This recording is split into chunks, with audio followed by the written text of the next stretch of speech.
Ya, sekarang mau saya coba jelasin dari awal ya untuk project.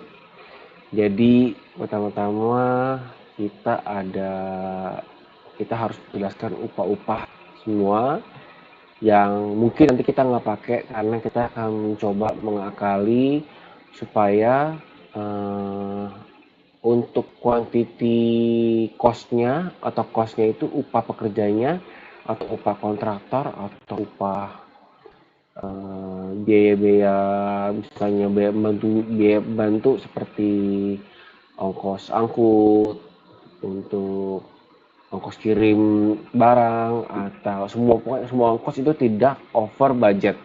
Jadi kita akan tidak memakai ini, kita semua menggunakan bahan baku yang kuantitinya kita sesuaikan semua dengan kebutuhan. Tapi upahnya kita jadikan quality juga, misalnya 1 juta ongkos kirim 1 juta itu kita akan jadikan kuantitinya sebagai 1 juta, tapi costnya harga satuannya 1 ya gitu. Lalu dari sini kita bikin ke analisa harga kerja. Misalnya contoh analisa harga kerja itu misalnya kalau bahasa saya coba bahasa Inggris dulu dia ya karena di sini lebih ribet, mungkin lebih masuk akal di bahasa Inggris ya. Work price analysis WPA itu jadi misalnya kita harus bikin kerangka kerjanya, misalnya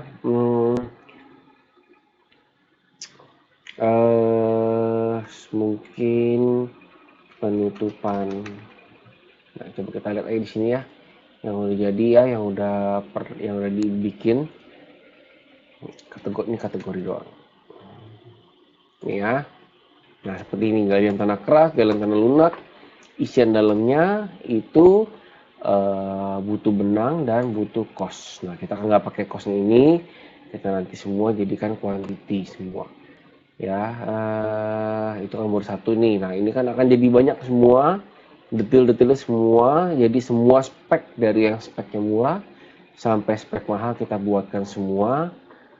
Misalnya untuk bikin pondasi yang tebal diameter tiangnya itu berapa senti sampai dengan berapa meter itu kita harus buatkan detailnya. Misalnya butuh tiang besinya berapa, diameternya berapa senti gitu. Jadi kita bikin semua tipe-tipenya. Speknya juga kita dari yang paling murah sampai paling mahal kita bikin semua. Jadi ini akan ada banyak WPA ini seperti ini. Lalu dari WPA yang sudah ada kita buatkan menjadi project. Ya, setelah ada WPA ini, setelah ada WPA sudah selesai, baru kita jadikan satu ke project. Misalnya project untuk pembuatan pondasi, berarti akan dibutuhkan itu dari galian tanah lunak keras, urukan gitu. Nanti kita semua masuk ke dalam. Ya, saya sudah buatkan contohnya itu seperti ini. Ya, kemarin kita, nah kan ini belum ya. Ini enggak. Nih, contoh. Ya, dari sini kita contoh dulu ya. Ini nama projectnya, ini keterangannya, ini customernya siapa namanya, ini tipenya apa, lokasinya di mana, penanggung jawabnya siapa. Oke, lalu kita ke RAB ya. Ya, ini yang dibutuhkan semua. Nah, berarti setelah kita jadi dari masing-masing WPA ini kan WPA semua. WPA ini kita munculkan volumenya berapa 100 lalu dikalikan dari WPA-nya itu langsung dikalikan dengan 100. Contohnya nih ya, pemasangan bopleng. Kalau kita lihat di WPA-nya pemasangan bopleng itu butuhnya 0,0055 ya. Karena kita 100 volumenya, lalu kita kalikan 100 jadi 0,55. Ya, jadi ini adalah pengalinya. Nah, dari pengalinya itu juga kita masih bisa edit, misalnya ternyata pemakaiannya lebih dari 0,55, misalnya 0,6. gitu. Jadi ini masih bisa dirubah di sini tergantung dari kebutuhan dari proyeknya itu. Seperti itu. Oke, ini cost-nya ya. Nah, dari sini semua, setelah udah selesai semua, kita langsung bisa estimasi kita punya budget dan quantity-nya di sini. Oh, jadi butuhnya ini semua. Inilah kebutuhannya. Setelah kita save kebutuhan ini, kita save, dia akan mencatat lalu ke, kalau kita lihat di sini project control, dia akan menggunakan semua budget ini langsung ke quantity budget. Dia akan muncul di sini. Yang akan kita order ke supplier. Ya kan? Nah, setelah ini quantity budget nih kan kontrol semua. Lalu ada quantity required, jadi permintaan dari gudang atau permintaan dari project. Ya. Lalu setelah kita request. Jadi dari bagian gudang request, lalu setelah order ini artinya sudah di-approve ke menjadi PO. Lalu quantity receive ini barang masuk ke gudang kita, lalu di-invoice-kan dari supplier. Artinya kita sudah terima invoice dari supplier. Ya, ini quantity-nya masih sisanya nih 150 yang belum diambil. Kalau quantity use itu remaining quantity itu artinya yang diminta nih dari budget. Lalu quantity use itu artinya sudah diambil dari gudang kita. Ya, balance-nya 0 karena sudah diambil semua. Seperti itu. Ini adalah layar dari kontrol per project. Kita jadi per project juga nih, pilihan per project. Ya, per project semua nih. Setelah kita jadi ini pilihan untuk kontrol ini bisa per project, ya kan? Kita bisa pilih material, labor atau other cost. Oke, setelah itu coba kita balik ke yang tadi. Ya, kalau misalnya dia subkon, kita centang ini. Dengan kita centang ini, maka perbedaannya adalah kuantitinya itu tidak akan dimasukkan ke dalam budget quantity. Kenapa? Karena subkon. Kita akan terima tagihan saja dari pemasangan bau pelangnya itu.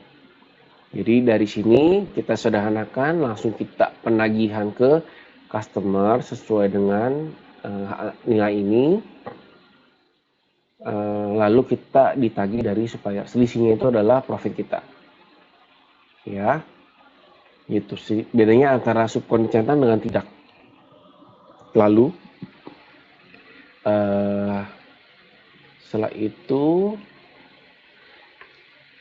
untuk pembuatan permintaan requisition juga kita kan ada nih dari sini. Nah, kita dari sini ya, dari budget ya, kita bisa pilih project. Jadi pembuatan purchase pun juga kita bisa batasi, kita bisa kontrol dari per project seperti ini ya. Ini harusnya sudah tidak bisa nih, tapi masih bisa di ini kalau tergantung dari otorisasi yang diberi oleh atasannya. Kalau dia bisa nambahin bisa, kalau nggak bisa nggak. Oke, hapus ya kan, kita pilih dari project yang tadi ini. Nah, kita bisa pilih nih, ini adalah kita permintaan untuk project ini, buatan ini. Nanti langsung dia pilihkan barang-barangnya, langsung sudah dibuatkan seperti itu. Kalaupun kita nanti dinaikkan nih 5,91, kita naikkan jadi 6 lembar, nanti bentar ya.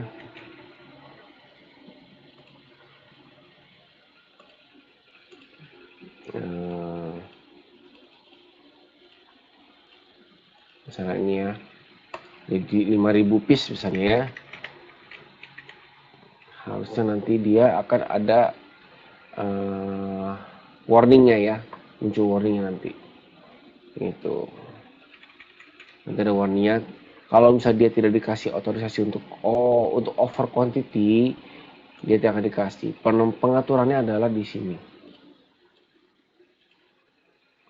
Ini quantity can over dan quantity budget. Ya.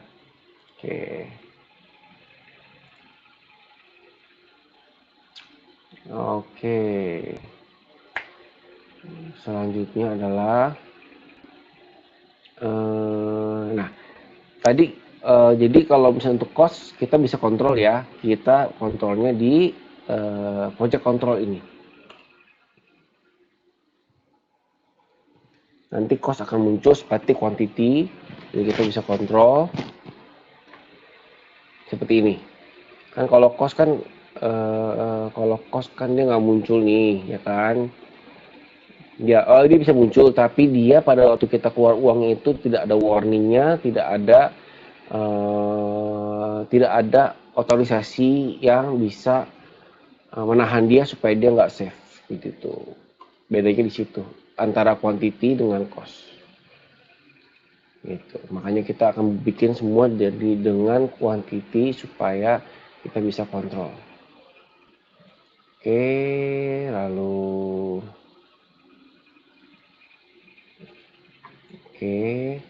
lalu untuk pertanyaan Bu Selvi ya, kalau misalnya untuk penagihan bisa nggak ininya ya, persentasenya tuh kita custom ya, bisa kita lewat dari bill ya, project bill walaupun dia sudah di ini,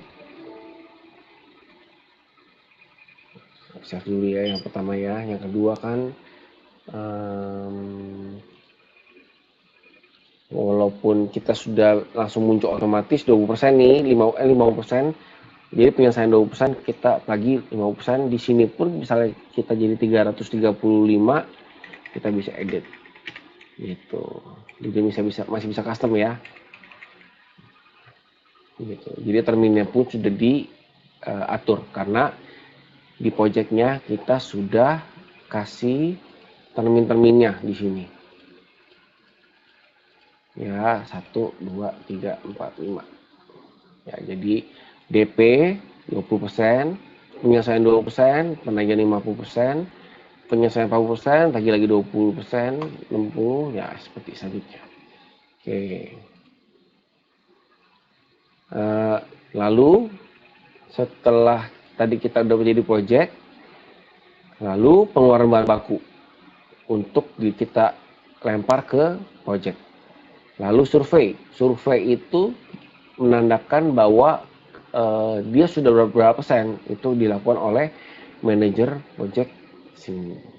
Ya, project survei, kita pilih projectnya, kita kasih ini dari volume 100 nih sudah selesai berapa, ya kan? Ini less progress saya udah input 20%, saya sekarang input 50%.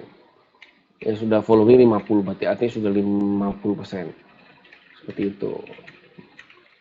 Nah, kalau sudah komplit, kita centang komplit, artinya sudah selesai semua. Gitu. Setelah udah survei, kita project bill, artinya kita penagihan ke customer.